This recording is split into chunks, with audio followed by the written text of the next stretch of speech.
Numéro 8, page 270. Alors, on vous dit, la magnésie est un solide blanc de formule MgO. C'est utilisé par les gymnastes pour pratiquer les agrès. La magnésie, lorsqu'elle est réduite en poudre, absorbe la sueur et augmente provisoirement l'adhérence. Industriellement, elle est obtenue par chauffage du carbonate de magnésium naturel de formule MgOCO3 solide.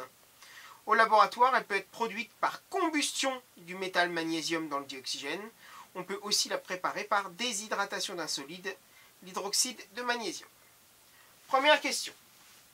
Écrire l'équation de la réaction d'obtention industrielle de la magnésie, sachant qu'il se forme également du dioxyde de carbone.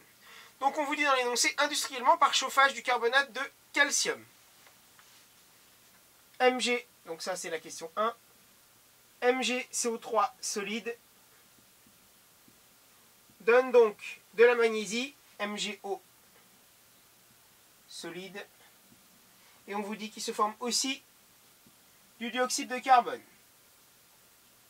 Bon, ben voilà, j'ai traduit l'énoncé, tout simplement. Vérifions simplement qu'elle soit bien équilibrée. 1 Mg, oui. Donc vous voyez que là je ne commence pas par le carbone puisque il y a un métal. Donc maintenant maintenant que j'ai équilibré les magnésiums qui sont déjà équilibrés, je m'occupe du carbone. 1 carbone, 3 oxygènes, 1 et 2, 3. Donc elle est parfaitement équilibrée. Je peux laisser comme ça. Question 2A. Écrire l'équation de la réaction de combustion du magnésium dans le dioxygène. Donc le magnésium solide plus eau de gaz, puisque c'est une combustion que ça réagit avec le dioxygène, on vous dit que ça forme la magnésie, MgO, solide. Alors, équilibrons tout ça. Alors, vous voyez que là, c'est pas CO2 et H2O les produits de la combustion, parce que c'est un métal. Il n'y a pas de produit organique contenant du carbone. Donc, 1 Mg, c'est bon. Là, j'ai 2 oxygènes, et là, j'en ai qu'un. Donc, je vais mettre un 2, puisque le 2 compte pour le magnésium et l'oxygène, donc c'est bon. Mais vous voyez que je me retrouve avec 2 magnésiums de ce côté-là. Donc, il faut que je mette un 2 là. Voilà. J'ai bien 2 magnésiums et 2 oxygènes de chaque côté. 2B. Quelle application avait cette réaction jadis? C'était essentiellement pour les flashs d'appareils photo. Question 3. L'hydroxyde de magnésium peut être obtenu par réaction entre une solution d'hydroxyde de sodium Na+, plus HO- et une solution de chlorure de magnésium Mg2+, plus 2Cl-. Les ions Na+, et Cl- sont ici spectateurs. Donc on vous a dit, les ions spectateurs, ce sont des ions qui sont effectivement présents dans le milieu réactionnel, mais qui ne réagissent pas. Ils sont comme à la télé, ils regardent ce qui se passe, donc on les appelle des ions spectateurs. Mais ils sont bien présents. Donc les ions spectateurs n'apparaissent pas dans une réaction chimique, dans l'équation de la réaction. Donc on vous dit, l'hydroxyde de magnésium peut être obtenu avec de l'hydroxyde de sodium, donc c'est HO- qui va réagir, puisqu'il y en a plus est spectateur, et pour le chlorure de magnésium, c'est Mg2+, puisque Cl- est spectateur. Vous savez qu'un cation réagit avec un anion. Donc le cation, qui est l'ion positif, c'est Mg2+.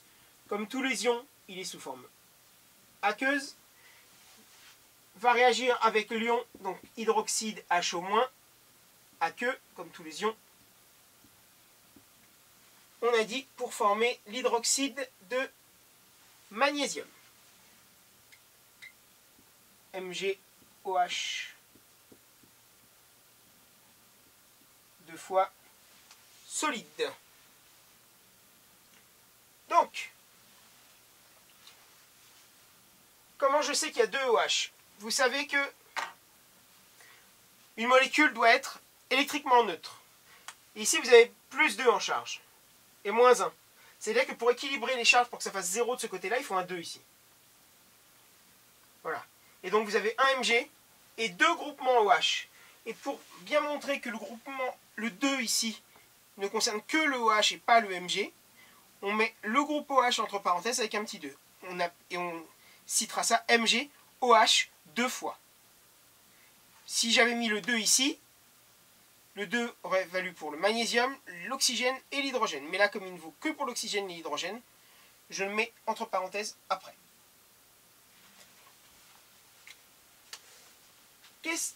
Donc ça, c'était la 3A. 3B, qu'est-ce qu'une réaction de déshydratation? En chimie, une déshydratation, c'est la perte, l'élimination d'une molécule d'eau. Ça veut dire que la molécule perd une molécule d'eau, c'est-à-dire que dans les produits, il y a de l'eau qui va apparaître. Alors, je sais, c'est subtil. Quand on dit élimination d'eau et on voit de l'eau apparaître. Mais en fait, c'est comme si dans la molécule, vous voyez, la molécule perd dans sa formule brute H2O.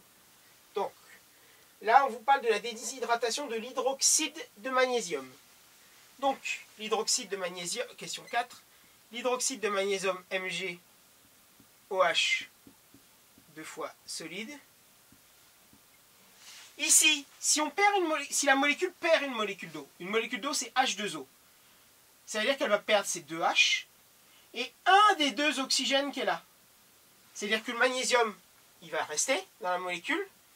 Et comme les 2 hydrogènes s'en vont, ils ne vont pas apparaître, et il y a un oxygène qui reste sur les 2. Ce qui forme MgO, solide, c'est la magnésie. Et vous voyez que qu'est-ce qui est parti? C'est de l'eau.